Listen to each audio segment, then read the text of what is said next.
का काम था मछलियों को नदी तालाब से पकड़वाना और उन्हें बाजार में बिकवाना। उसके यहाँ कई नौकर काम करते थे। आज सागर तालाब में मछली पकड़ने गया था। जब मछली पकड़ी जा रही थी तभी एक मछली उसके जाल में फंसी जो बहुत चमकीले रंगों वाली और सुंदर थी। उसने ऐसी मछली आज तक नहीं देखी थी। जैसे ही वह मछली जाल में फंसी तो वह बोली, मुझे जाल से बाहर निकाल दो और मुझे तुम नदी में पहुंचा दो। सागर तो मछली को बोलते हुए देखकर दंग रह गया। हैं? क्या तुम कोई जादूगरनी हो? मैंने तो आज तक ऐसी कोई मछली नहीं देखी जो बोलती हो। हाँ, मैं जादुई मछली हूँ।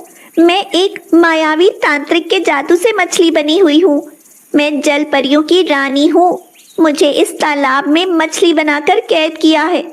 अगर मुझे तुम नदी में पहुंचा दोगे तो उसका जादू टूट जाएगा, लेकिन मुझे एक निश्चित समय तक मछली बनकर रहना होगा।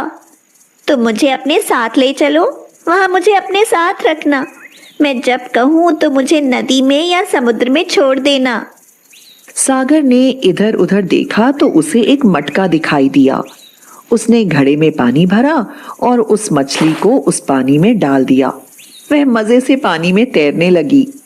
सागर ने कहा, तुम इस मटके में आराम करो, तब तक मैं अपना काम पूरा कर लेता हूँ।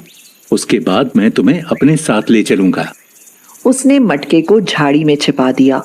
उसे डर था कि कोई उस मछली को अगर देख लेगा तो उससे छीन लेगा और बाजार में बड़ी कीमत पर बेच देगा, क्योंकि यह मछली तो अद्भुत थी और आज तक उसने ऐसी मछली नहीं देखी थी। वह मछली पकड़ने का काम करने लगा।